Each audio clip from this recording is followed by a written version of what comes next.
WIZ.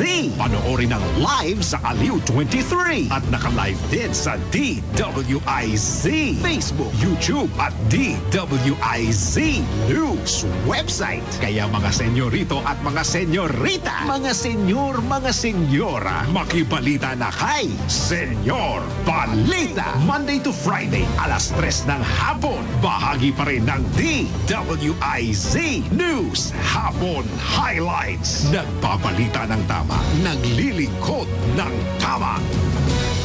DWIZ. Todo balita, Lunes hanggang Sabado dito sa DWIZ FM 89.3 News Radio Dagupan.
Isang napakagandang umaga ang ating pagbati. Good morning, good morning, good morning, good morning, good morning, good morning, good morning. Magandang umaga po sa inyo lahat. Araw po ngayon ng Tuesday. At ngayon ay June 17, 2025 na. At oras na po ang ating programang Todo Balita at Komentaryo. As usual, sa lupa na sa oras, yati namin sa inyong mga balita sa ating bansa at sa ibaling dagat. Ganyan din pagtalakay po natin sa ating mga lokal na balita. Kami po niya matagapagbalita ko po si Susan Valdez Siadaw. Kasama natin si Caron Liway Iparagire. Lumangan na tayo sa ating mga headlines, sa ating balitang pambansa, bullying sa school, katapat 911 hotline.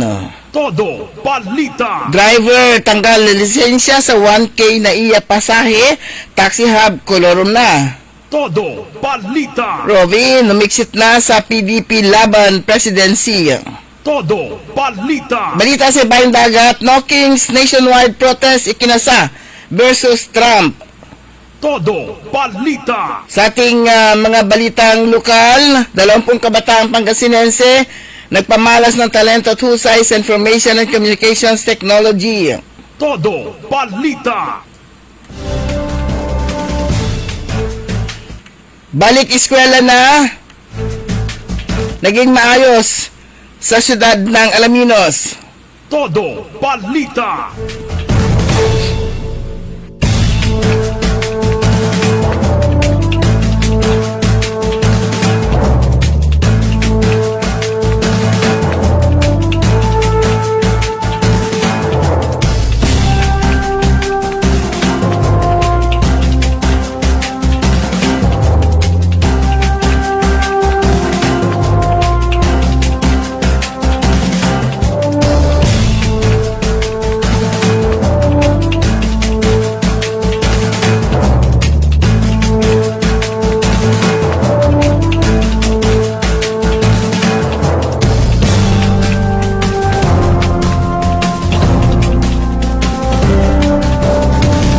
Ngayon, sa detalye natin mga balita, naglibbo na si Senador Robin Padilla bilang Pangulo ng Partido ng Demokratiko Pilipino laban o Lakas ng Bayan o PDP laban para tutukan ng kanyang matungkulin sa 20th Congress. Sa isang pahayag, sinabi ng PDP laban na si Davao City Vice Mayor Sebastian Baste Duterte, ang Executive Vice President ng partido, ang uupo sa nasabing posisyon batay sa rule of succession ng konstitusyon ng partido.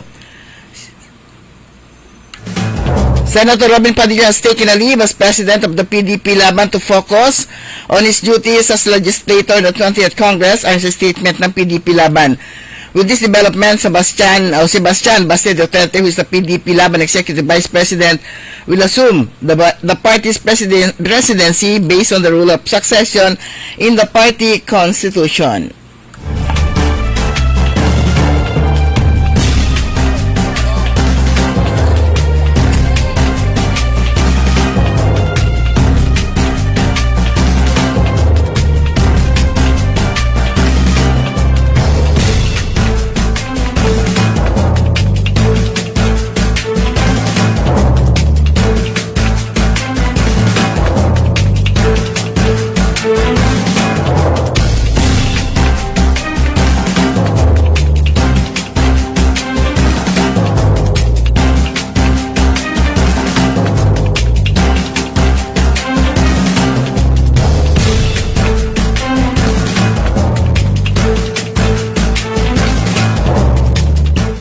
Umapila?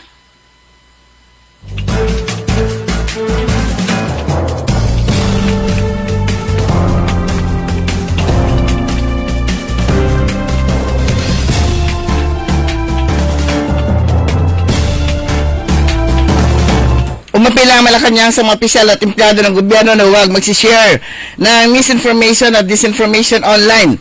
Ginawa ni Palace Press Officer Claire Castro ang pahayag matapos kuyugin ng mga netizens si Senator Ronald Bato de la Rosa dahil sa pag-share ng AI video sa social media. Ang pag-share na mga katulad na ganyan, muli disinformation, fake news, hindi po sana nanggagaling sa mga opisyal ng pamahalaan.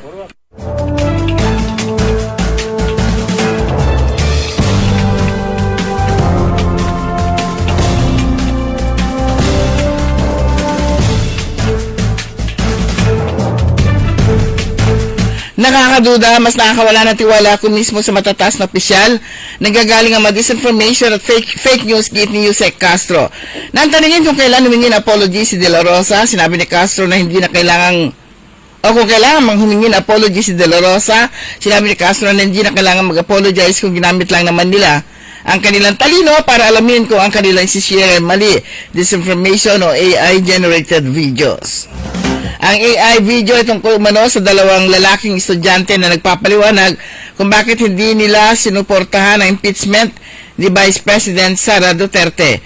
Sa kabila nito, sinya ni De La Rosa ang video sa kanyang Facebook account at nagkomento na mabuti pa mga bata nakakaintindi sa mga pangyayari. Makinig kayo, mga yelo at mga komunista.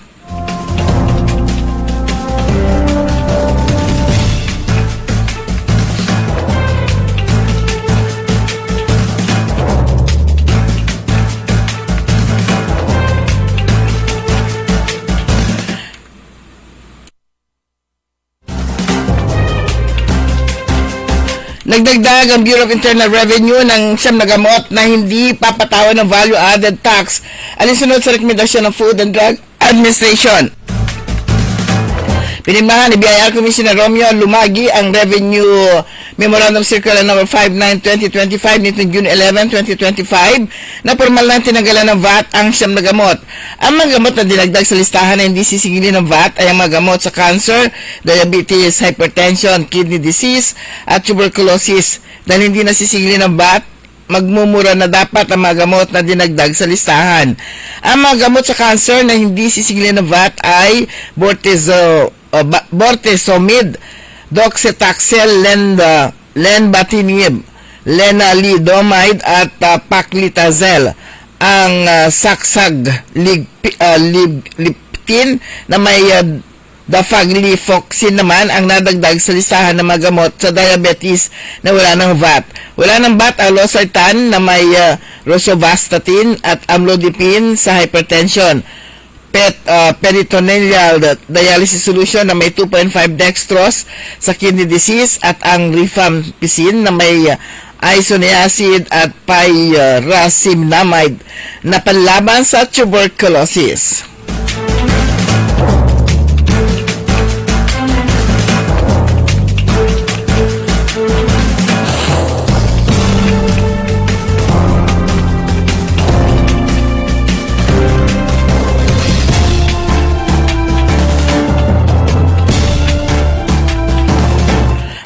nang iulat.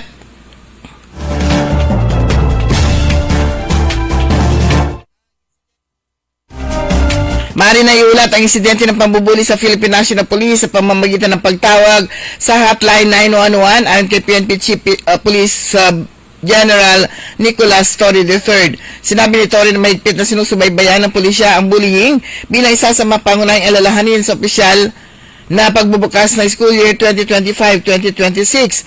You can report that to 911. You call takers or our call takers first response will be to alert the local police stations which when then coordinate with the school head ayon kay Torre. Binabantayan din naman ng PNP mga krimen sa lansangan na tinatarget ang mga estudyante. Tiniyak pa ni Torre sa mga magulang ng kaligtasan ng kanilang mga anak ang pangunahin nilang prioridad.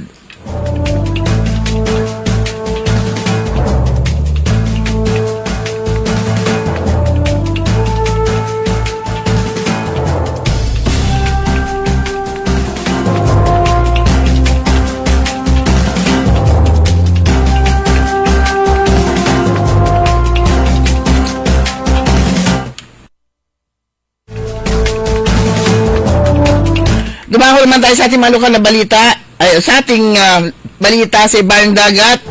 Ikinasa na ilang milyong rallyista ang No Kings nationwide protest laban sa umano'y mapang-abusong administrasyon ni US President Donald Trump. Isinagawa ng mga rallyista ang pinakamalaking aksyon laban sa administrasyon ni Trump, kasabay ng military parade nito sa Washington, D.C.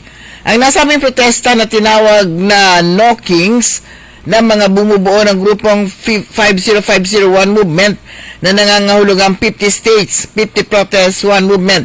Layo na hakbang na kondinahin ng anila ay authoritarian policy ng Trump administration. Pinuno naman ito ang mga pangunahing lansangan gayon din na maliit na lugar sa Amerika para tutulan na nakikita umano nilang banta sa demokrasya, labis na executive power at labis na panggigipit ng mga immigrant o sa mga immigrant ng Trump administration. Samantala, sinabi ng New York Police Department na tinatayang nasa 50,000 ang nakilahok sa marali sa iba't ibang parke ng syudad. Payapa makilos protesta at wala namang anilang nitalang pag-aresto sa No Kings protest. Kabilang din sa mga sumama sa programa mga miyembro ng Filipino at Filipino-American community bilang pagsuporta sa mga kapwa Pinoy na nasa kustudiya ng Immigration and Customs Enforcement o IEC Detention Facility.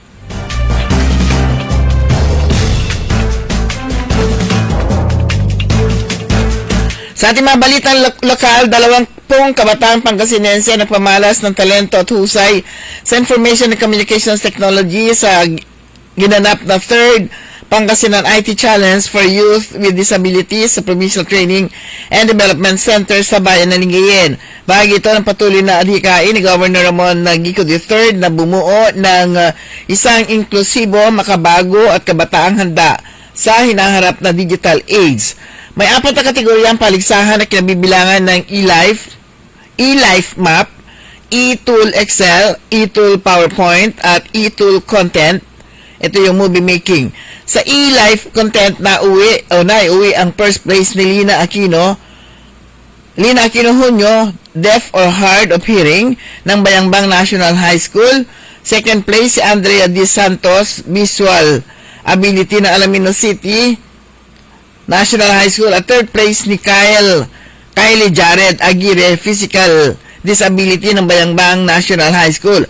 Sa kategoryang e-tool Excel, nasa first place si Ken Solomon David, intellectual learning disability ng Banawang National High School, Santa Barbara. Second si Kathleen Mendez, deaf or hard of hearing ng Alamino City National High School. At third place si Jake Adam Fontanilla, intellectual or learning disability ng Bayangbang National High School. Para sa e-tool PowerPoint, nasungkit ang first place ni Mark Lorenzo Posadas, intellectual learning disability ng San Carlos College. At sa e-tool content naman, movie making category, nasungkit ang first place ni Ken Solomon David, intellectual and learning disability ng Banawang National High School. Ang managsipagwagi sa kompetisyon ay sasabak sa National IT Challenge for Youth with Disabilities sa darating na June 24 to 27 sa Ramada Hotel, Binondo, Manila.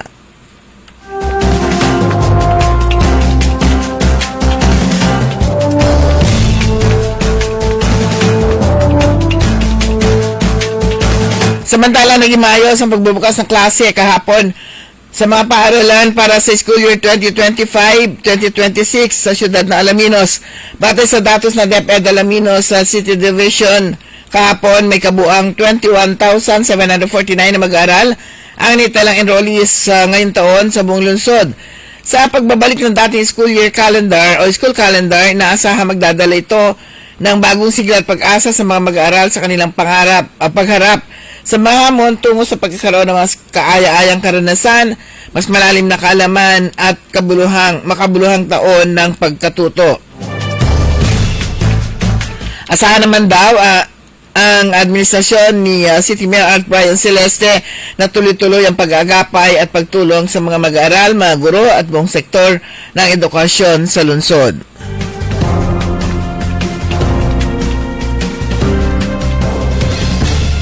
Samantala, tuloy-tuloy naman ang IEC activities ng Health Department ukol sa non-communicable diseases o NCDs na may layuning mahikayat ang lahat na maiwasan ang naturang sakit. As of June 11, 2025, ang RH nasa 11th day ng IEC activity nito at nakapag-cover na ng 33 out of 42 talks sa preventive medicine kung saan 1,453 out of 1,680 target participants ang nakarinig ng mga kapaki-pakinabang ng mga impormasyong pangkalusugan. Ang RHO2 ay nasa third day na, covering 3 out of 10 barangay high schools at mayroong 120 attendees out of total of 400 target attendees. Ang RH3 naman ay nasa 17 na nito, completing 7 out of 12 activities at nakapag-reach out na sa may 363 out of 600 target participants.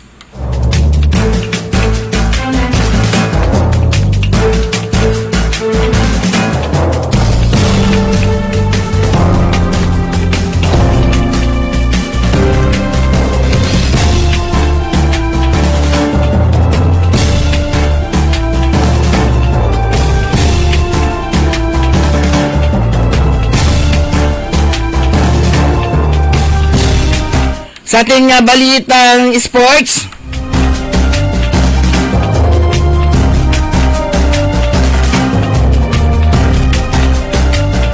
madalas ang team building na isang kupunan ang out of town sa isang resort o hotel. Pero Magnolia may kakaibang paraan ng bonding para sa players at coaching staff. Panunod ng sini, sabay-sabay, minsan kakain sa labas sa malls. Pila-pila kaya sa Tequila sina Paul Lee, Mark Baroca, Xavier Lucero, Ian Sangalang, Aries Dionisio, Jerome Lastimosa, Rafi Riabis. Kasama na immersion sa team ng bagong saltang si William Navarro. Sa bagay, may online ticketing naman. Parang daw yun para mag-relax pagkatapos ng practice, film viewing, game plans para mag-banding. Lalo't pasok na sa quarterfinals ng PBA 49 Philippine Cup ang Hotshots bilang number 2 seed. Twice to beat ang Magnolia laban sa number 7 TNT. Unang laro sa Miyerkules, June 18 sa Philisports Arena. Madalas sa off-season bago sumiklab ang unang conference ang team buildings. Pampalisaw ng pressure, malayo sa basketball para pagbalik sa court, sariwa ulit. So, kanya kabuhan natin newscast sa ating Todo Balita at Komentaryo. Ang iyong tagapagbalita ko po, si Susan Valdez daw.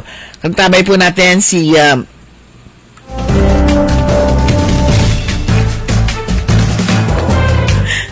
Ian Garcia. DWIC. Ang balitang ito ay hinihintay sa inyo ng Bingo Plus. Download Bingo Plus app now on Google Play and Apple App Store for a chance to win up to 312 million pesos jackpot prize. Visit bingoplus.com to learn more. With Bingo Plus, bingo sa saya, plus sa panalo. Gaming is for 21 years old and above only. Game responsibly. Keep it fun. Magandang araw po sa ating lahat, sa ating mga bisita. Inaanyayahan ko po kayo sa aming lungsod ng Alaminos para po mabisita at ma-experience ang ating mas pinagandang 100 Islands.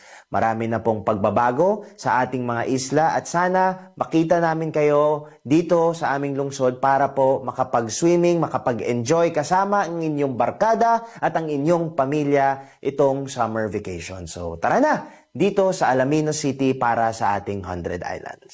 Ang patuloy na pagpapaganda sa 100 Islands National Park at lungsod ng Alaminos ay pinangungunahan ni Mayor Art Brian Celeste. High blood, salot, milyong-milyong katao na ang namamatay sanhi nito.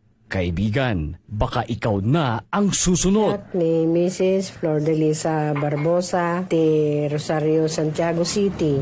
Agtawenak ti 63. Manungatawan nga aglutluto ako, tada karinderyak. Mariknak agpipikal, ti imimak iso nga nangagak ti radyo, dati agas nga pao di arko. Pinadas ko, mayat ti epekto na. Duti food supplement nga napadpadasa ko, awan ti epekto na. Dato'y pao di arko, idi nagtumarak, manungal daw lang, han nga agpipikal ti imakon. Awisen kay nga mangpadas, tapnod may katmat, dagita rik-rik na inyo, saksakitin nyo. Kaya kaibigan, buhay mo'y ingatan. Mag-Aldrich Pau de Arco Herbal Capsule na para kalusugan mo ay garantisado. Hoy mga suki, hanap nyo ba ay mga murang bilihin, malinis at sariwang pagkain sa pang-araw-araw at handaan tuwing may okasyon? May suggestion kami sa iyo. Tayo na sa Macador Market na kung saan inyong mabibili ang mga mura, sariwa, malinis at ligtas na bilihin tulad ng karne ng baboy at baka, manok, isda, gulay at iba-ibang sangkap sa pagkain. Matatagpuan din sa Macador Market ang dry goods, groceries, eateries at fruit section. Kaya ano pang hinihintay nyo? Gawing bongga ang handa mo everyday with Macador Market. Macador Market is open from 4 a.m. to 8 p.m. Visit us at Macador Market, Galvan Street at Zamora Street sa downtown, Dagupan City. What's up, Pilipinas? What's up, Pilipino? Sana diretso ang araw mo na payapa, tahimik at maunlad. Tara, sali ka na sa programang may usapang pangkapayapaan, usapang pangkaunlaran sa Up Pilipinas. Usapang pangkapayapaan, usapang pangkaunlaran Pilipinas. Kasali ang lahat sa kwentuhang pambayan. Live na live sa DWIZ Manila. Live din sa Aliw 23 Free TV. At pwedeng i-follow sa lahat ng DWIZ Facebook, YouTube. At pwede rin mapanood sa DWIZ News app. Kasama si retired Brigadier General Jerry Zamudio at ang batikang broadcaster na sina Andy Vital at Emil Carion. Up Pilipinas. Usapang pangkapayapaan. Usapang pangkaunlaran Pilipinas. Tuwing Tuesday to Friday, 7 p.m. Makisali sa mainit na talakayan sa Karambola. Live na napapanood ang Karambola via DWIZ 882 Facebook page. Maaari ninyong ipadala ang inyong mga komento o opinyon sa aming mga text line 0908-136-6060 o tumawag sa aming hotline 470-1750-54. Karambola Nationwide. Pilipinas, ngayon na pinangungunahan ni dating Press Undersecretary Robert T. Rivera at ni Lady Eliza, winner of the 2022 Radio and Online Host of the Year Award mula sa Asia Pacific Luminaire Awards sa kanilang segment na Oh My Arms. It's culture, health, and wellness, business at iba pa. At ng Bravo Filipino Awards as the most stylish teleradyo team tuwing Lunes at Miyerkules alas 2 hanggang alas 3 ng hapon. Pilipinas, ngayon na! DWIZ. Liway Manantan At Isusan Yaraw sa Todo Balita.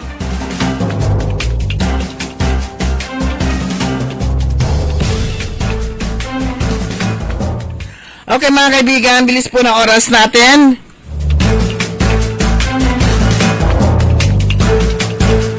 Ganap na ang alas 5:36 at welcome po sa ikaw bahagi na ating programang Todo Balita at Komentaryo. Siyempre po kasama niyo pa rin ang inyong lingkod, Susan Valdez Siadaw. Araw na po ng Tuesday at ngayon ay November 16. Ayan, medyo yung ating kasama talagang abaktarla.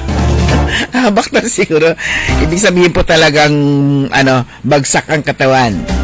Kasi po napuyatan yung mga lingkod kahapon. Parang parang hindi lang tayo 24 hours nagising. Napunta tayo ng Manila, malis tayo ng alas 3, pero gising ka na na alauna ng Sunday yon at umuwi kami alas 2 na ng madaling araw. Siyempre makakatulog ka na alas 3 na noon. Ay, ganun talaga yon. Pero yon, okay naman po yung aming biyahe. Okay, since first day po ng pasukan kahapon, lahat po ng mga lokal na pamahalaan, tiniyak nila na maayos po yung pagbubukas ng klase sa kani-kanilang jurisdiction.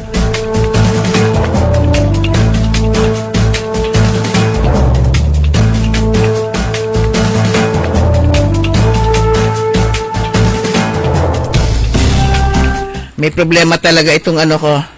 Kaya natatagalan. Labas na labas yung mga commercial, mahirap silang tanggalin. O yung mga ads, ayan, mahirap silang tanggalin. At kahapon din, first working day, ang sangguniang panlunsod ng Dagupan. Ayan, akala mo, nalipat na, hindi po, Lunes pa rin.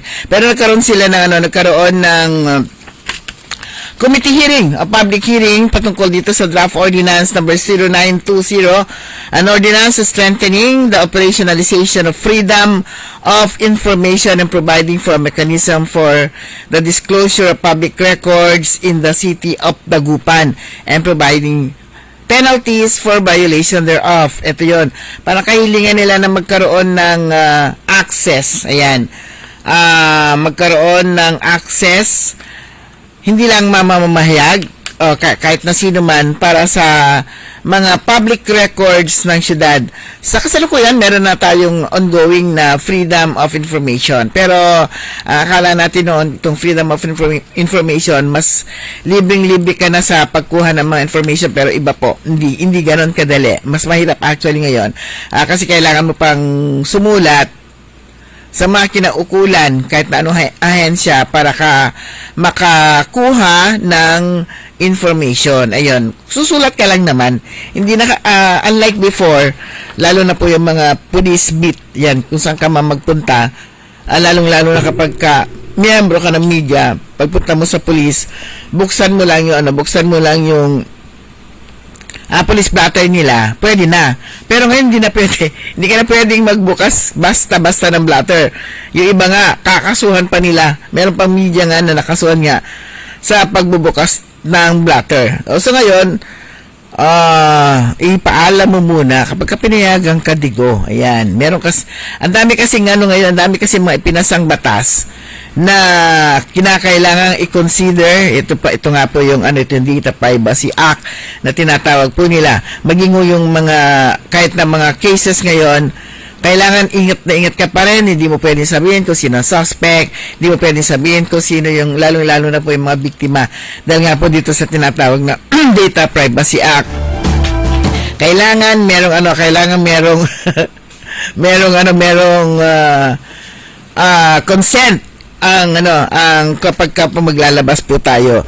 So dito sa draft ordinance 0920 na pinangunahan po ni Councilor Red F. Mejia ang sinagawang public hearing o committee hearing, public hearing, kasama niya si Manang Celia Lim at saka si Dr.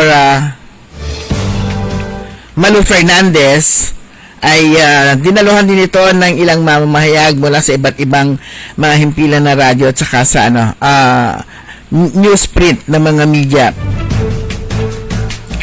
Kailangan namin magko-cover lang kami. Yung pala kami na pala yung mga resources speakers. Kinukuha rin po yung kinukuha din yung mga opinion. Ayan, kung ano masasabi nga dito nga po sa panukalang ordinansa na ito na magkaroon pagkakaloob ng mechanism for disclosure of public records in the city of Dagupan. Ayan, siguro kita kasi natin kahit mismong mga councilors during their time sila mismo hindi sila makakuha ng mga dokumento, meron sila mahinihingi mga dokumento hanggang sa patapos na yung kanilang termino. Ayan, hanggang sa magpapaalam na sila sa June 30. Hanggang ngayon, hindi pa rin nila nakukuha yung mga dokumentong hinihingi nila. Katulad nga ng listahan ng mga scholars sa siyudad ng Dagupan. Dati kasi, open book. Ayan, merong Facebook page ang mga para sa scholars, nakatuon lang yung Facebook page na yan para sa mga scholars.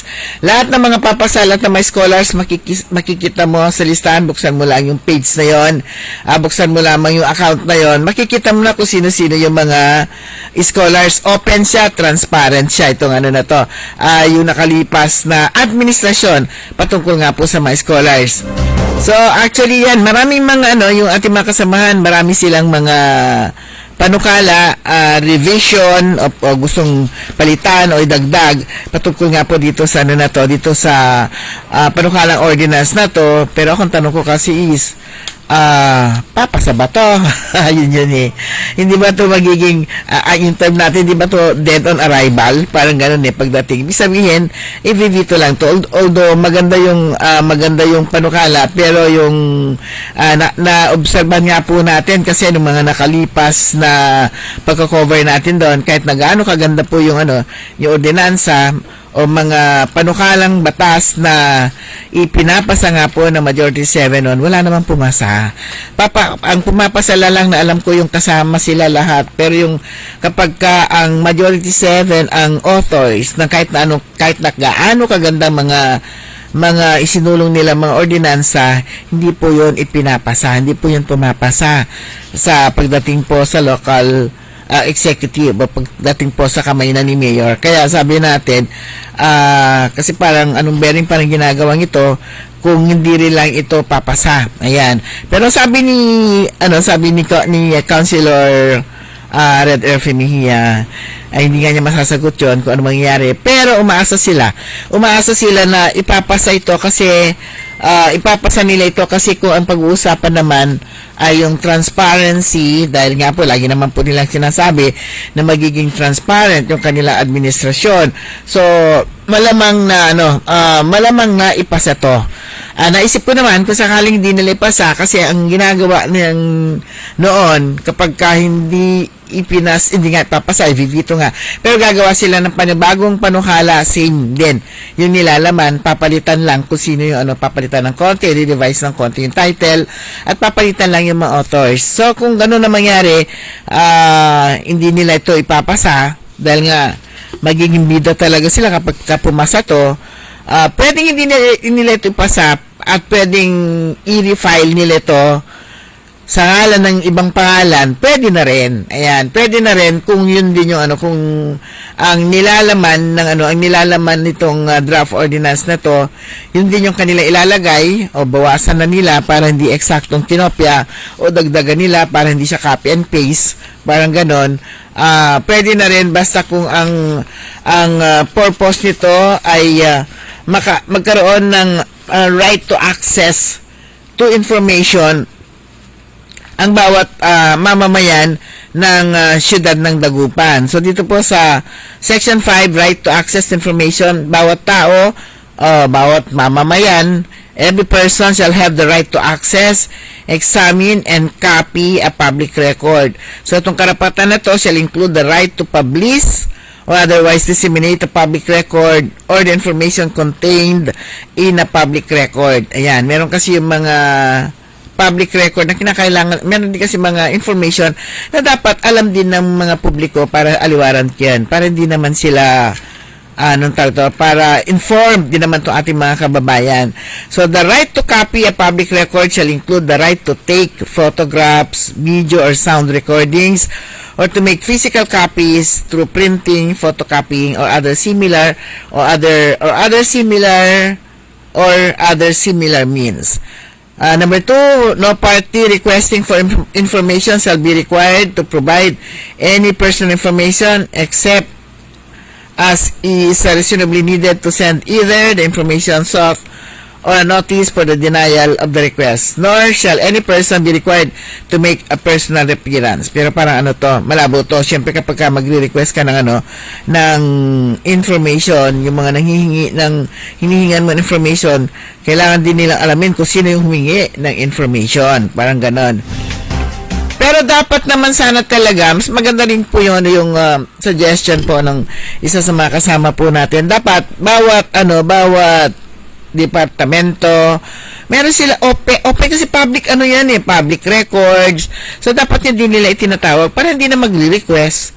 Kasi mahirap din talagang mag-request lalo na kung banned ka naman sa isang lugar.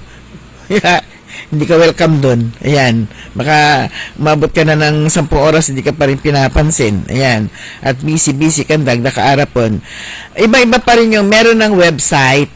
Merong website, kahit na parang main website, ang isang LGU, katulad sa Alaminos, o katulad sa provincial government, o meron silang sariling website. Ang bawat mga iba't ibang mga LGUs meron silang sariling website. Tapos meron pa silang bawat departamento, meron din silang sariling page. Ayan. Sa sa siyudad na Alaminos, ang ginagawa po nila doon, bawat merong City Information Office. So, itong City Information Office na to, alam nila na hindi nila kakayaning i-cover lahat ng ginagawa ng LGUs. So, ang ginawa nila, bawat departamento, humugot sila o kumuha sila o yung bawat departamento nagrekomenda sila ng mahusay kumuha ng information o tinuruan sila. Kakaroon ng mga seminar to pagsasanay kung paano yung paggawa ng news, kung paano nila makikita kung ano doon yung mga newsworthy, pagkuha ng picture. Talaga sinasanay. So, hindi lang ang CIO ang gumagawa. Bawat departamento, meron na silang sari-sariling mga information officers. Kaya, meron ding sari-sariling page. Anong tawag dito? Iba't ibang platform, kung anong platform yung gagamitin nila, media platform, meron silang sariling page at nilalagay na nila doon yung kanilang mga accomplishment o kung ano yung kanilang maginawa. And then, ang CIO, yung kuminsan, sinishare na lang niya. Doon na nila kinukuha doon sa kanilang kanilang mga page. O, yung kanilang Facebook page. Itong kanilang news. Kaya walang balita na napapalampas. Ayan. Pero na lang kapag katatamad-tamad yung information officer na nakuha nila or hindi pa siya masyadong marunong, asiwa pa, nag-aaral pa, pero yun po yung ginagawa nila, lahat ng departamento, meron silang kanilang mga page. Ayan. So, sana yun, pwede na siguro kung nakikinig information office dito sa Dagupan, pwede silang tawag nito, anong tawag na mag-training kapag mag-benchmark. Yan. Pwede silang mag-benchmark sa siyudad na Alaminos. Kasi ang CIO doon, hindi na siya naka-attach sa isa na siyang departamento. Ayan.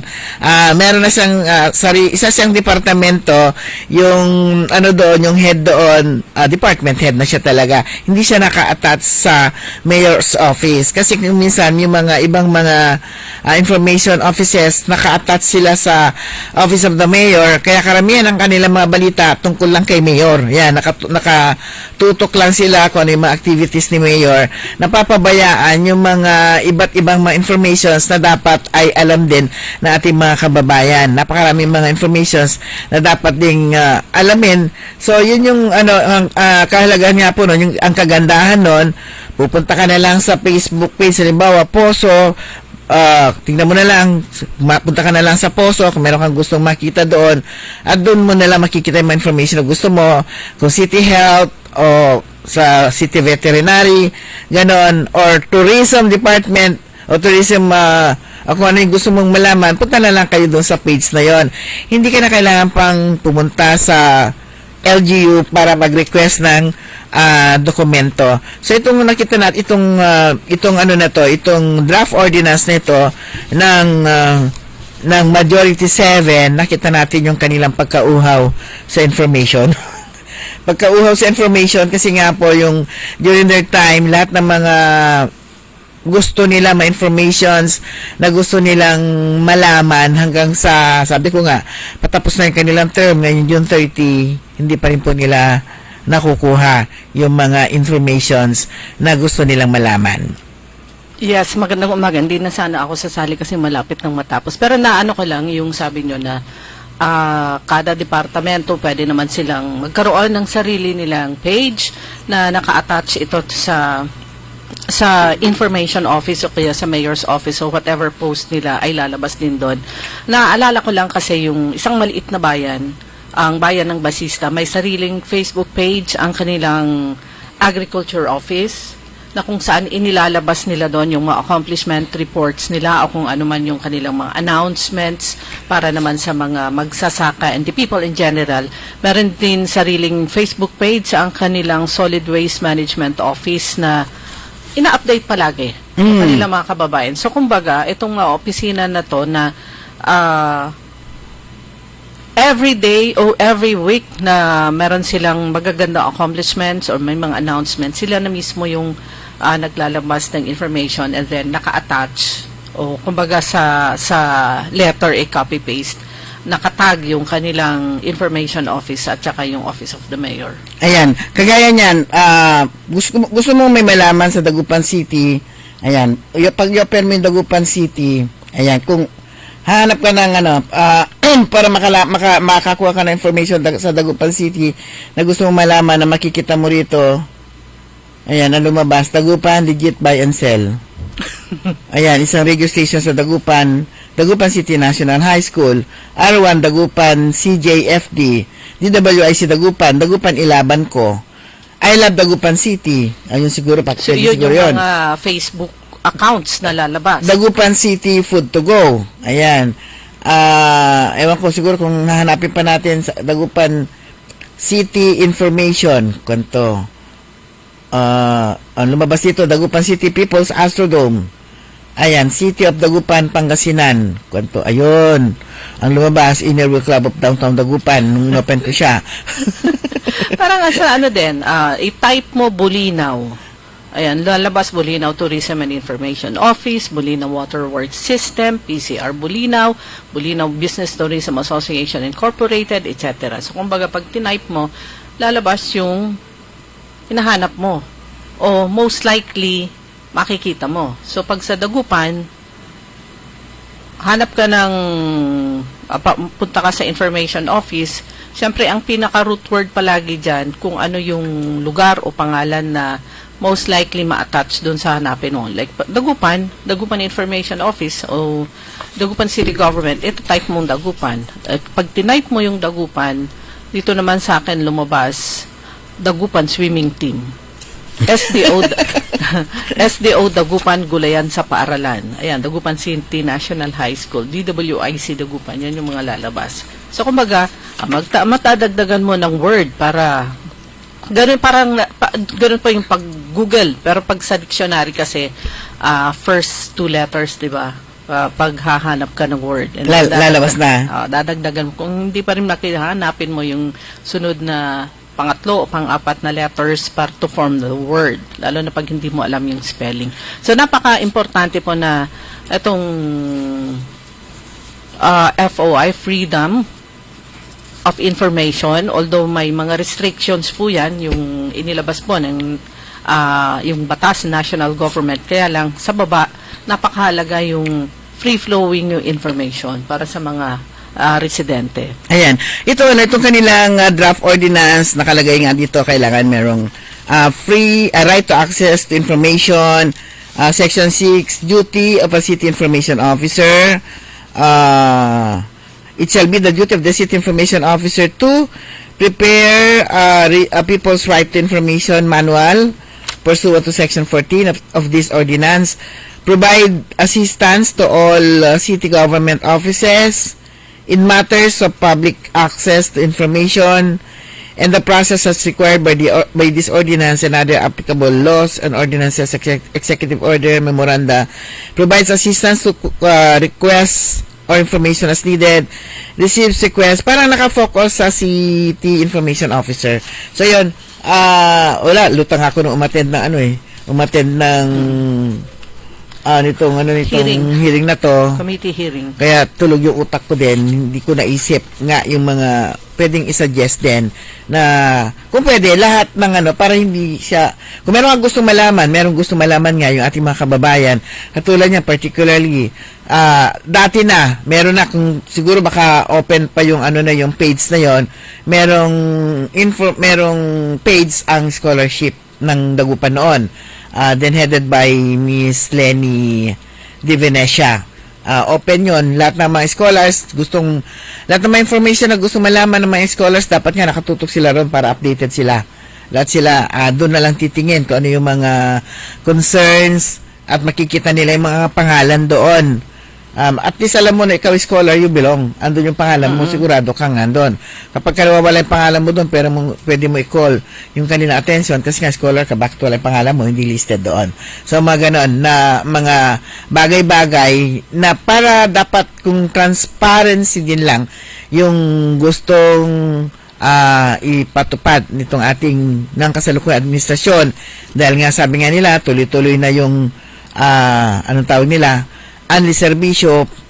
Mas maganda rin na nalalaman ng ating mga kababayan ano yung mga unli serbisyo na kanilang ipinapatupad. Ayan, kasi sinasabi nila unli serbisyo, hindi mo naman alam kung ano yun, kung ano yung mga unli serbisyo na kanila ipinagkakaloob sa ating mga kababayan, para rin naman updated tayo at ma-share din naman natin sa ating mga kababayan kung ano talaga yung mga ginagawa nilang unli serbisyo. Kasi mahirap naman yung lip service lang, pero hindi mo na alam kung ano talaga yung kanilang ginagawa. At saka, panghuli siguro, maganda kung meron yung isang page na nakatutok lang sa information dissemination ng mga programa, ng mga proyekto, mga announcements na wala ng ibang halo. Like for example, the Facebook page ng Province of Pangasinan, puro news lang po yun. News, announcements, current events patungkol sa mga ginagawa ng provincial government, wala nang halong iba. Wala halong politika in short, ang sabihin mo. Kumbaga, kung may halong iba, di ibang page na naman, o ibang account. Kung haluan ng pampaganda kay ganito sa isang politiko, ibang account yun. So, purposely, ang main purpose nun talaga ay sa para sa Dagupan lang. Siguro nga, baka hindi pa sila ready sa ganong arrangement, kaya hindi pa sila nagsasagawa. Pero hopefully, umaasa tayo na itong 2025 July ay ayusin na nila yan, at kahit nawala na itong, kung di man nila ipasa itong draft ordinance na to, iayos nila para naman magkaroon po ng access yung ating mga kababayan sa lahat ng information na gusto pong malaman ng ating mga kababayan sa siyudad ng Dagupan. Pero wala na po tayong sapat na oras, mga kaibigan. Tabayan po ninyo, susunod agad programang Early in the Morning. Makasama po ninyo si Karen Orly Navarro. Programang Todo Balita at Komentaryo, kami pa niya nakasama sa technical side si Eli Garcia. Ako po si Liway Manantani Iparagida. Ako naman si Susan Valdez Yadaw. Magandang umaga po sa inyo lahat. Sumain nyo ang Todo Balita, Lunes hanggang Sabado dito sa DWI.